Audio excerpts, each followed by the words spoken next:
हाय प्यारे दोस्तों और मेरे साथियों, आज आपके लिए एक और नई क्लास के साथ में मैं अशोक कुमार आपका स्वागत करता हूं आपके अपने चैनल AK फिजिक्स 5G में। दोस्तों, आज हम ऐसा टॉपिक लेके आए हैं जो कि आपके लिए बहुत ही महत्वपूर्ण है। इतना महत्वपूर्ण है कि आप आगे अगर कोई तैयारी करते हैं, किसी भी कॉम्पिटिशन का एग्ज़ाम देते हैं, तो उसमें ये जो है इक्वेशन ऑफ लाइनियर मोशन, इसका बहुत योगदान रहता है।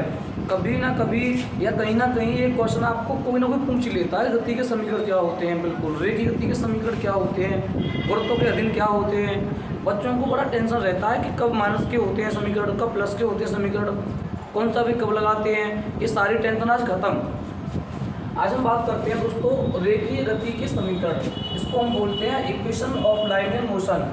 जी हाँ, तो रेखीय गति के बच्चों 3 समीकरण हैं। मैं आपको बता दूं, मैं आपको ऐसा आप लोग सब जानते होंगे। और ये यूपी बोर्ड के लिए, CBSE बोर्ड के लिए ये 9th क्लास और 11वीं क्लास में ये आपको मिलते हैं रेखीय गति के समीकरण। और कंपटीशन की तैयारी करते हैं, फिजिक्स एग्जाम में आती है, उसमें तो इनका बहुत योगदान रहता है। बाकी कई एग्जाम में मैथ में भी इनका प्रयोग किया गया है कि रेखीय गति के समीकरण क्या होते हैं। तो दोस्तों बताना चाहूँगा, रेखीय गति के 3 समीकरण होते हैं, जो यहाँ लिख दूंगा मैं। रेखीय गति के 3 समीकरण हैं, 3 समीकरण हैं। ये रेखीय गति के 3 समीकरण होते हैं बच्चों। पहला समीकरण जो होता है वो होता है V = U + AT। Second equation होता है दोस्तों S = UT + ½ AT²। और तीसरा इक्वेशन जो होता है दोस्तों वो ये होता है V² = EU² + 2AS। आप देख पा रहे हो रेखीय गति के ये 3 समीकरण हैं। पहला इक्वेशन है V = U + AT, और दोस्तों दूसरा इक्वेशन है S = UT + 1/2, इसे हाफ बोल देते हैं, AT²। तीसरा इक्वेशन है V² = U1 + 2S।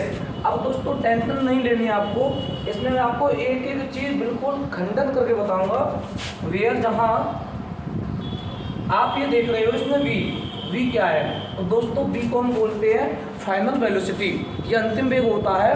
कोई वस्तु गतिमान अवस्था में है तो उसका अंतिम वेग जो होता है उसे हम V से रिप्रेजेंट करते हैं। तो V क्या होता है, फाइनल वेलोसिटी या अंतिम वेग, इसे बोलते हैं अंतिम वेग। U जो होता है ये होता है इनिशियल वेलोसिटी, इसे कहते हैं प्रारंभिक वेग, इसे बोलते हैं प्रारंभिक वेग। और इसमें आप देख रहे हो A इसमें होता है दोस्तों रेखीय त्वरण, रेखीय त्वरण। और इसमें जो T होता है टाइम, समय, इसको बोलते हैं लाइनियर एक्सीलरेशन, बोलते हैं लाइनियर एक्सीलरेशन त्वरण को, इसको टाइम कहते हैं। बाकी बच्चों S जो है वो दूरी या विस्थापन, डिस्टेंस होती है या विस्थापन होती है। दोस्तों अब मैं आपको बताऊंगा कि ये रेखीय गति के समीकरण है, हम इसको प्रूव भी कर सकते हैं। इसे प्रूव करने की 2 विधियां हैं, एक ग्राफी विधि होती है, एक होती है कलन विधि, यानी कैलकुलस के द्वारा, इसे डिफरेंशियल करके इंटीग्रेशन के द्वारा इसे हम इनको प्रूव कर सकते हैं। मैं आपको एक वीडियो बनाऊंगा, एक क्लास दूंगा मैं आपको, उसमें इनको प्रूव भी कराऊंगा मैं। अभी हम क्या देख रहे हैं, रेखीय गति के समीकरण। अगर कोई वस्तु या कोई वाहन अगर बिल्कुल सीधी रेखा में गति करता है तो वहाँ पर हमें ये समीकरण यूज करने हैं। दोस्तों हमें ये तीनों इक्वेशन लगाने हैं। अगर कोई वस्तु रेखीय गति है, यहाँ जो त्वरण है रेखीय त्वरण है, ये वेग है या रेखीय वेग है या अंतिम रेखीय वेग है, ये यहाँ लाइनियर वेलोसिटी की बात कर रहे हैं हम। अब टेंशन कब होती है कि सर कभी कभी यहाँ S की जगह पे H आ गया, A की जगह पे G आ गया, गुरुत्व त्वरण, ये कब होता है। तो दोस्तों पहले आप इसका स्क्रीनशॉट कर लें, मैं आगे आपको नया गुरुत्व के अधीन समीकरण जो होते हैं G माइनस कब होते हैं मैं आपको बताता हूँ। अब दोस्तों बात करते हैं, मैंने बताया अभी कुछ समय पहले कि रेखीय गति के समीकरण जो होते हैं उनको हम V = + AT, V U AT का प्रयोग करते हैं इसका। अब गुरुत्व के अधीन गति के समीकरण, गुरुत्व का मतलब ये है अगर कोई वस्तु पृथ्वी तल से ऊपर की ओर जाए या ऊपर से नीचे की ओर आए, वहाँ हम गुरुत्व के अधीन गति के समीकरणों का यूज करते हैं। जैसे इसमें भी एक टेंशन है, नंबर 1, अगर कोई वस्तु ऊपर की ओर गति करे या ऊपर से नीचे की ओर गति करे, जब कोई वस्तु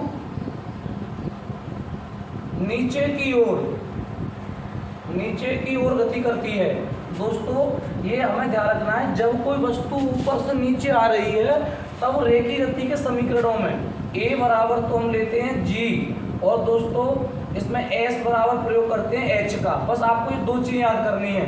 रेखीय त्वरण जो है g क्या है, इसमें गुरुत्वीय त्वरण में चेंज हो जाएगा, गुरुत्वीय त्वरण, और इसमें दोस्तों h ऊंचाई में बदल जाएगी, दूरी जो है ऊंचाई में चेंज, हाइट में बदल जाएगी। तो अब बच्चों जो पहला समीकरण गति का होता है वो क्या होगा, यहाँ इससे हम ये पार्ट कर लेते हैं। फर्स्ट v बराबर u प्लस ए टी, ए की जगह जी टी। अब दोस्तों सेकेंड इक्वेशन जो होता है वो s बराबर होता है, लेकिन अपन को यहाँ s को h में चेंज करना है, u t plus 1/2 G T square, अर्थात a की जगह पे g आ गया और s की जगह पे h। थर्ड इक्वेशन बनेगा दोस्तों वो v square is equal u square plus 2gh। ये हमारे इक्वेशन कब के लिए हैं, जब कोई वस्तु ऊपर से नीचे की ओर आए। अब अगर हम किसी वस्तु को नीचे से ऊपर की ओर फेंकें, ऊपर की गति करें, जब कोई वस्तु ऊपर की ओर, दोस्तों नीचे के लिए है, अब वस्तु ऊपर की ओर जाए उसको बी पार्ट कर सकते हैं हमसे। जब कोई वस्तु ऊपर गति करे या नीचे से ऊपर की दिशा फेंकी जाए तो ए बराबर दोस्तों हमें माइनस का जी प्रयोग करना है, इसे मंदन कहते हैं। मंदन त्वरण माइनस का लगा देंगे, यहाँ जी प्रयोग करेंगे, एस की जगह पे एच लेंगे, बाकी सेम रहेगा। जैसे v बराबर यू प्लस जी टी, यहाँ माइनस के जी होगा, एच बराबर U T plus half G T square, ये माइनस का होगा, वी स्क्वायर बराबर यू स्क्वायर प्लस 2gh, ये भी माइनस का होगा। दोस्तों ये ऊपर के लिए, जब कोई वस्तु नीचे से ऊपर फेंकी जाती है तो a बराबर माइनस जी लगाते हैं, अगर कोई वस्तु ऊपर से नीचे आती है तो यहाँ प्लस के रहते हैं। दोस्तों जहाँ यहाँ बता दूँ मैं, h तो ऊंचाई, g गुरुत्वीय त्वरण है।